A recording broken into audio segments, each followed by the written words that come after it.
नमस्कार। जन टीवी के उत्तराखंड के इस खास बुलेटिन में एक बार फिर से आप सभी का बहुत स्वागत है। मैं हूं आपके साथ प्रियंका तिवारी। खबरों को विस्तार से जानेंगे, लेकिन उससे पहले एक नजर हेडलाइंस पर।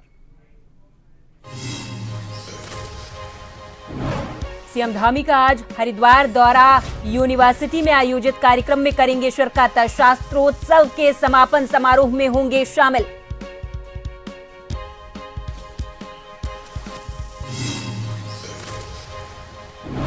त्रिस्तरीय पंचायत चुनाव की कार्यवाही, राज्य निर्वाचन आयोग तैयारियों में जुटा। नाम हटवाने और चढ़ाने को लेकर अभियान जारी। मार्च के अंतिम सप्ताह में अधिसूचना होगी जारी।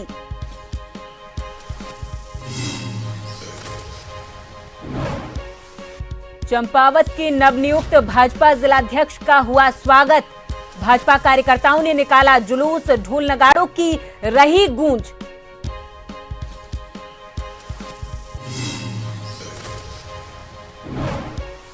हरिद्वार के श्यामपुर क्षेत्र में प्रशासन ने की बड़ी कार्रवाई, 2 अवैध मदरसों को किया सील। देहरादून प्रशासन ने 62 मदरसे किए चिन्हित, भेजा जाएगा नोटिस। और महाकुंभ के बाद श्री पंचायती निरंजनी अखाड़े के साधु संत अखाड़े में लौटे। हरिद्वार में जगह जगह पुष्प वर्षा कर किया गया भव्य स्वागत।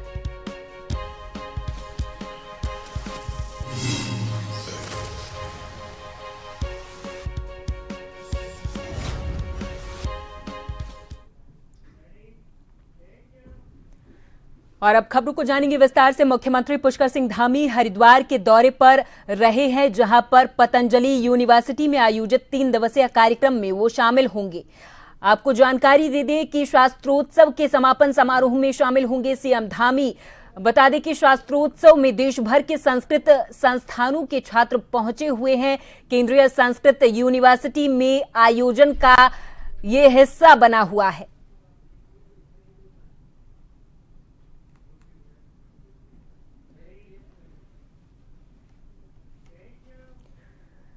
मुख्यमंत्री के जिले चंपावत के नवनियुक्त भाजपा जिलाध्यक्ष गोविंद सामंत के पहली बार लोहाघाट पहुंचने पर भाजपा कार्यकर्ताओं ने उनका जोरदार स्वागत किया है। गुरुवार को भाजपा जिलाध्यक्ष गोविंद सामंत पहली बार लोहाघाट पहुंचे, जहां भाजपा नगर मंडल अध्यक्ष गिरीश कुंवर के नेतृत्व में भाजपा कार्यकर्ताओं ने सामंत का ढोल नगाड़ों और फूल मालाओं से जोरदार स्वागत किया है। वीर कालू सिंह चौराहे से भाजपा कार्यकर्ता जुलूस निकालकर जिलाध्यक्ष को एनेक्सी भवन तक लाए, जहां सभी भाजपा कार्यकर्ताओं ने सचिन जोशी के संचालन में हुए स्वागत कार्यक्रम में फूलमालाओं से सामंत का जोरदार स्वागत किया है।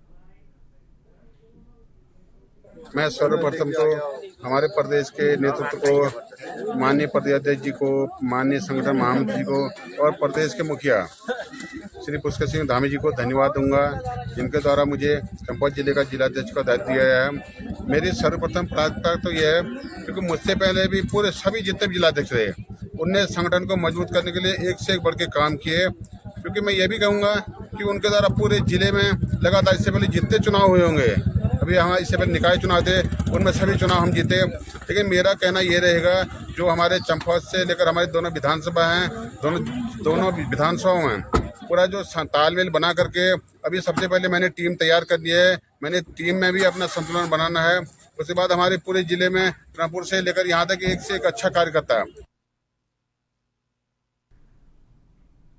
त्रिस्तरीय पंचायत चुनाव की कार्यवाही जहां शासन स्तर पर चल रही है, वहीं राज्य निर्वाचन आयोग ने भी अपनी तैयारी करना शुरू कर दिया है। राज्य निर्वाचन इन दिनों ग्राम पंचायत की खुली बैठक में वोटर लिस्ट का प्रदर्शन कर रही है, जिसमें नाम हटवाने और चढ़ाने को लेकर अभियान चलाया जा रहा। बता दें कि त्रिस्तरीय पंचायत चुनाव अप्रैल महीने में हो सकते हैं। उससे पहले चुनाव कार्यक्रम की घोषणा होनी बाकी है। संभावना जताई जा रही है कि मार्च के अंतिम सप्ताह में पंचायत चुनाव की अधिसूचना जारी हो जाएगी।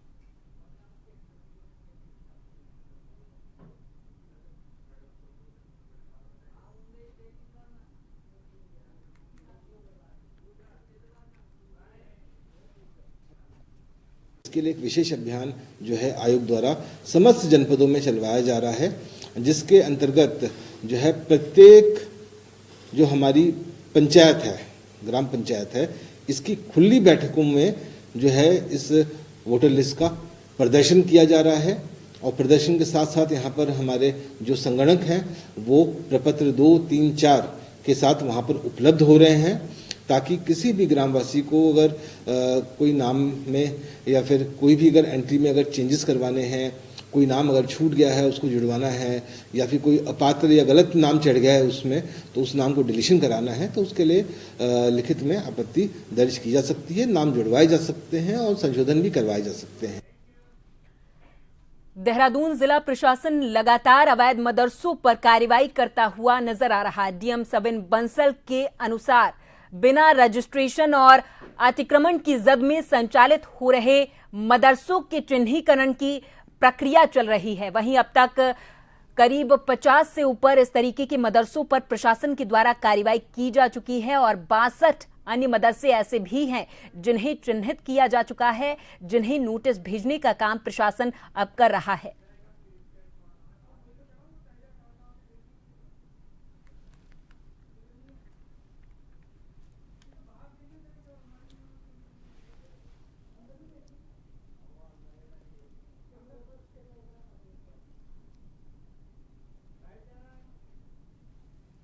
देखिए, ये अनिवार्य है कि हमारे जितने भी एजुकेशनल इंस्टीट्यूशंस हैं, इर्रिस्पेक्टिव ऑफ रिलीजन, वो जो कंसर्न्ड हमारे मान्यता एफिलिएशन बोर्ड्स होते हैं, जैसे इस केस में हमारा मदरसा बोर्ड, सो वहाँ से प्रथमतः पंजीकरण होना आवश्यक है।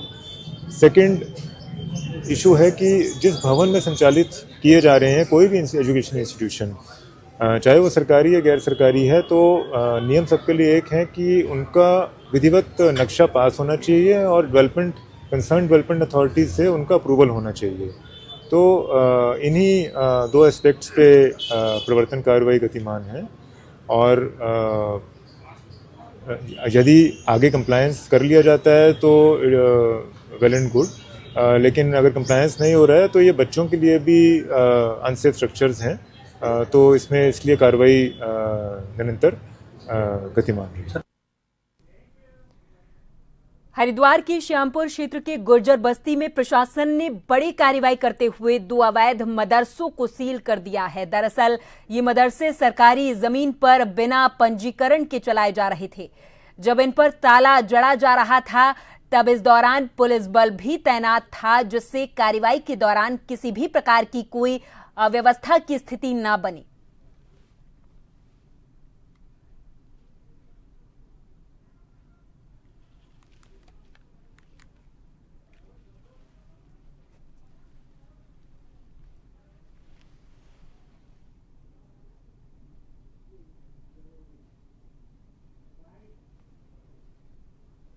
देखिए, जिलाधिकारी महोदय हरिद्वार के द्वारा निर्देश दिए गए थे, जो भी मदरसे अपंजीकृत हैं उनकी जांच करी जाए, जिनका ना मदरसा बोर्ड में पंजीकरण है ना ही शिक्षा विभाग में पंजीकरण है, उनकी जांच करके उनके खिलाफ सील की कार्रवाई की जाए। इसी के क्रम में थाना श्यामपुर क्षेत्र के में गंडी खाता में गुर्जर बस्ती के अंतर्गत 2 मदरसों का सील करा गया और ये कार्रवाई आगे भी निरंतर जारी रहेगी।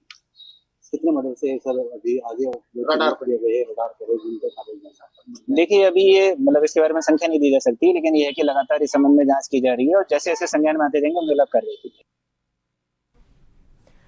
प्रयागराज में कुंभ मेले के समापन के बाद अखाड़े के साधु संतों ने अपने अपने अखाड़े की ओर वापस लौटना शुरू कर दिया है।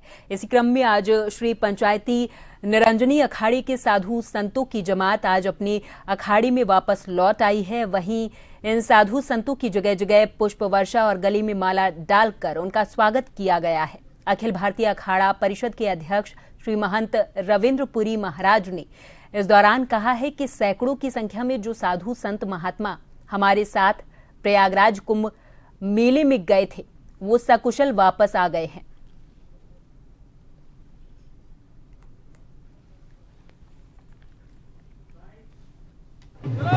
आज हमारे सैकड़ों की संख्या में हमारे संत महात्मा प्रयागराज से वापस आ चुके हैं। हमारी अपनी अपनी परंपरा है और आपने देखा होगा कि हमारा अखाड़ा जो है पूरे 3 महीने बिता करके वापस आया है।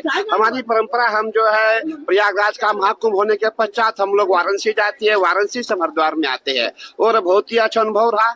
और हमने ऐसा कुंभ शायद पहली बार देखा होगा जो इतना दिव्य भव्य कुंभ था। करेंगे। उत्तराखंड के मुख्यमंत्री पुष्कर सिंह धामी ने सीएम पद पर अपने 3 साल का कार्यकाल पूरा कर लिया है। मुख्यमंत्री धामी ने इस दौरान कहा कि उनकी सरकार के 3 साल पूरे होने जा रहे हैं। ऐसे में सरकार ने इन 3 सालों में राज्य के विकास के लिए कई ऐसे कठोर कदम उठाए जो भविष्य के लिए ऐतिहासिक होंगे। मुख्यमंत्री पुष्कर सिंह धामी ने आगे कहा कि राज्य में समान नागरिक संहिता कानून हो, सख्त भू कानून हो या फिर सख्त धर्मांतरण कानून हो, सभी राज्य के लिए ऐतिहासिक रहे। सीएम धामी ने कहा कि राज्य के विकास के लिए सरकार संकल्पबद्ध है।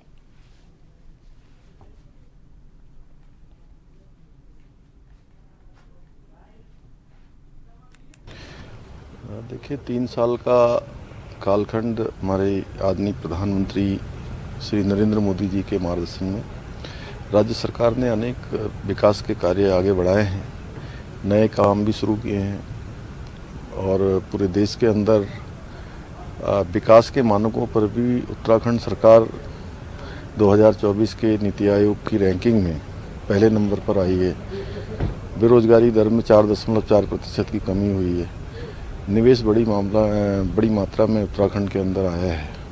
रोजगार का सृजन हो रहा है। अनेक नवाचार के काम आगे बढ़े हैं। अनेक ऐतिहासिक निर्णय इन 3 सालों में लिए गए हैं, चाहे वो पूरे देश के अंदर देश की आज़ादी के बाद सबसे पहले समान नागरिक संहिता यूसीसी लागू करना हो या नकल विरोधी कानून लागू करना हो। और नकल विरोधी कानून पूरे देश के अंदर एक ऐसा कानून उत्तराखंड राज्य के अंदर लागू हुआ जो अन्य प्रदेशों के लिए भी एक उदाहरण बन रहा है।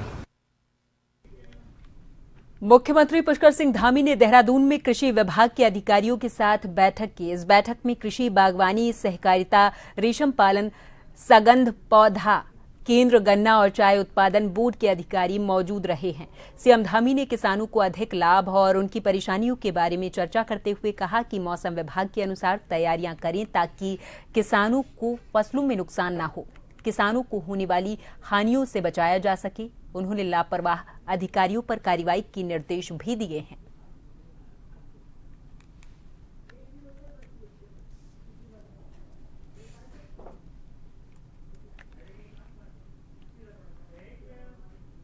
मुख्यमंत्री पुष्कर सिंह धामी ने सीएम हेल्पलाइन की समीक्षा के दौरान अधिकारियों को निर्देश दिए कि शिकायतों का निस्तारण करने में देरी न करें।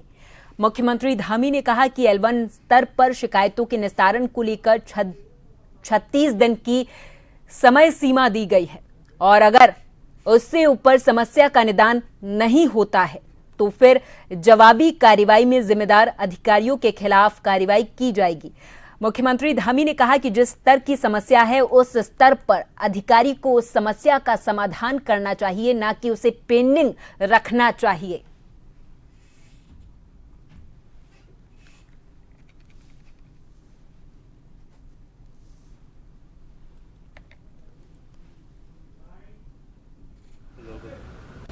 और 36 दिनों से अधिक होने पर अगर वो शिकायत वहाँ से निस्तारित नहीं हुई है तो ऐसे मामलों को हमने गंभीरता से लिया है और जिन विभागों में ज़्यादा पेंडेंसियाँ है उसको भी बहुत गंभीरता से लिया है और सभी को 100 कुछ देने का, क्योंकि हम जनता के प्रति हमारी जिम्मेदारी है, जवाबदेही है।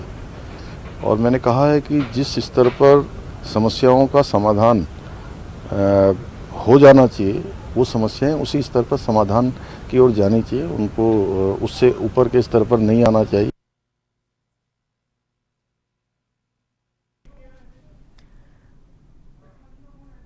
उत्तराखंड में अवैध मदरसों पर हो रही कार्रवाई को लेकर जहां विपक्षी दल सरकार पर सांप्रदायिक माहौल को बिगाड़ने का आरोप लगा रहे, तो वहीं सरकार के निर्देशन पर जिला प्रशासन लगातार कार्रवाई को अंजाम देने में लगा हुआ है। मुख्यमंत्री पुष्कर सिंह धामी ने कहा कि देवभूमि में ऐसे किसी भी अवैध निर्माण को मान्यता नहीं दी जाएगी जो कि नियम विरुद्ध हो। मुख्यमंत्री ने कहा कि अवैध निर्माण पर कार्रवाई तब तक जारी रहेगी जब तक देवभूमि से एक भी अवैध निर्माण हटा नहीं लिया जाता। ये हमने पहले ही कहा था कि जितने भी अवैध अतिक्रमण हैं, अवैध निर्माण हैं, चाहे वो भूमि पर अवैध अतिक्रमण हो या अवैध मदरसे हों, वो देवभूमि उत्तराखंड में किसी भी कीमत पर उनको मान्यता नहीं मिलेगी, उनके खिलाफ कार्रवाई होगी। और ये कार्रवाई हमारी अनवरत रूप से जारी रहेगी जब तक कि ये पूरी तरह से जो है अतिक्रमण से मुक्त न हो जाए, अवैध जो स्थितियां हैं वो समाप्त न हो जाए।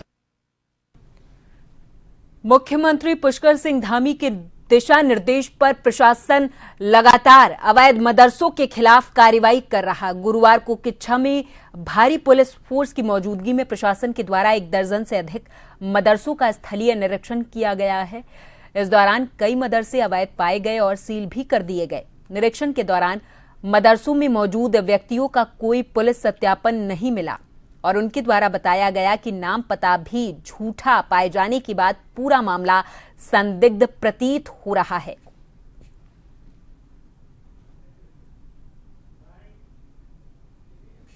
लगातार इस बारे में निर्देश प्राप्त हो रहे थे कि जहां कहीं भी सरकारी ज़मीनों पर इस प्रकार के कोई अवैध स्ट्रक्चर, चाहे वो मदरसे के रूप में चल रहे हों या जिस भी रूप में चल रहे हों, उसको चेक किया जाए।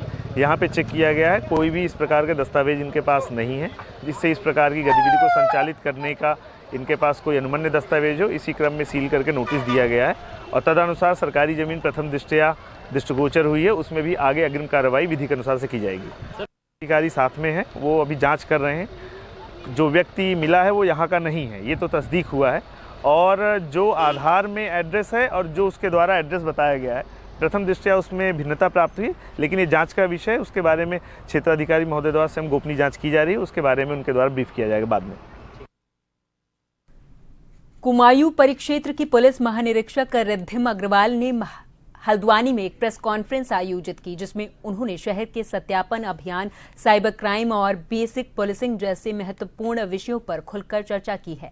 आईजी रिद्धिम अग्रवाल ने कहा कि अवैध गतिविधियों को रोकने और अपराधियों की पहचान के लिए सत्यापन अभियान को तेज कर दिया गया है। उन्होंने जनता से भी अपील की है कि वो किराएदारों और बाहरी व्यक्तियों का सत्यापन अवश्य करवाएं, जिससे कानून व्यवस्था को मजबूत किया जा सके। उन्होंने साइबर अपराधों के बढ़ते मामलों पर चिंता जताई है और बताया है कि पुलिस साइबर फ्रॉड, ऑनलाइन ठगी और डिजिटल अपराधों पर कड़ी नजर रख रही है। इसके लिए उन्होंने कहा कि नागरिकों को भी सतर्क रहने और संदिग्ध लिंक या फिर फोन कॉल से बचने की सलाह उन्होंने दी है। सत्यापन ड्राइव्स हम बहुत रेगुलरली चलाते हैं, लेकिन ये भी बात सत्य है कि जो लोग यहाँ पर निरंतर रह रहे हैं उनके सत्यापन डेफिनेटली रेगुलरली हो जाते हैं। जो फ्लोटिंग पॉपुलेशन है, चाहे वो लेबर के फॉर्म में हो, चाहे वो इनिशियली पर्यटक की तरह आए और यहीं पर रह गए, इनकी सत्यापन वेरिफिकेशन में हमेशा समस्याएं रहती हैं। तो इसमें एक चीज और ये सहयोग जो है वो मैं आम जनता से ही चाहूंगी। अगर ठेकेदार हैं, आप कोई भी व्यक्ति निर्माण के दौरान किसी कॉन्ट्रैक्टर को काम दे रहा है, इंश्योर करे कि उसकी लेबर फुली वेरीफाइड है। अगर पुलिस ने लेबर वेरीफाइड नहीं की है तो आप खुद वेरीफाई करवाएं। आप अपने घर पर हाउस मेड रख रहे हैं, डोमेस्टिक हेल्प रख रहे हैं, कई बार सोचते हैं पब्लिक के लोग कि कौन वेरिफिकेशन कराएगा और हमारे साथ ही क्या बुरा होगा। ये सोच नहीं होनी चाहिए। बात बुरे होने की नहीं है, बात यह है कि अगर कोई भी अनवेरिफाइड व्यक्ति है, अगर पुलिस की जानकारी में है तो वो भविष्य में भी क्राइम करने से डरेगा। बाजपुर में भाजपा के नवनियुक्त जिलाध्यक्ष मनोज पाल ने प्रेस वार्ता कर बताया है कि आने वाली 27 मार्च को बाजपुर में भव्य आयोजन किया जाएगा, जिसमें बीजेपी सरकार के 3 साल पूरे होने पर सरकार की जन उपलब्धि का लाभ लेने वालों को आमंत्रित किया जाएगा और 38वें खेलों में स्वर्ण पदक जिताने वाले बच्चों को भी सम्मानित किया जाएगा। इस दौरान अनेक तरह के स्टॉल लगाए जाएंगे, जिसमें उत्तराखंड की संस्कृति झलकेगी। कार्यक्रम के आयोजन को लेकर सभी पदाधिकारियों और कार्यकर्ताओं को निर्देशित किया जा चुका है।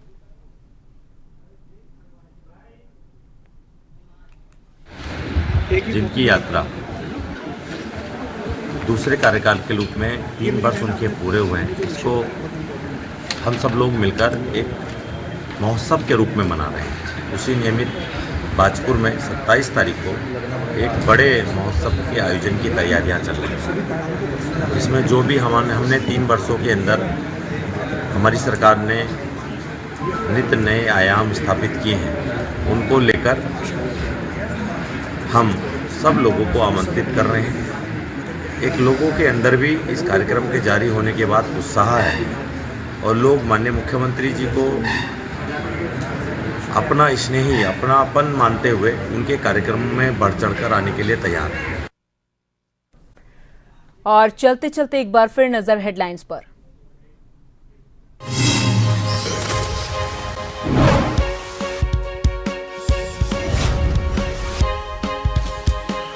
उत्सव के समापन समारोह में होंगे शामिल।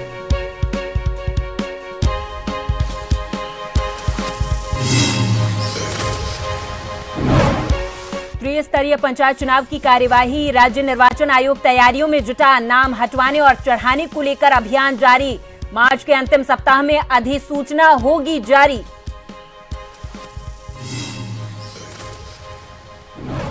चंपावत के नवनियुक्त भाजपा जिलाध्यक्ष का हुआ स्वागत। भाजपा कार्यकर्ताओं ने निकाला जुलूस, ढोल नगाड़ों की रही गूंज।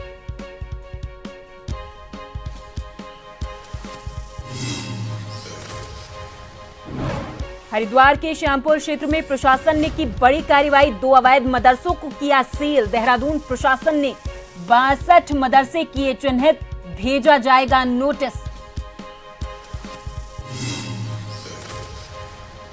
और महाकुंभ के बाद श्री पंचायती निरंजनी अखाड़े के साधु संत अखाड़े में लौटे। हरिद्वार में जगह जगह हुआ पुष्प वर्षा से भव्य स्वागत।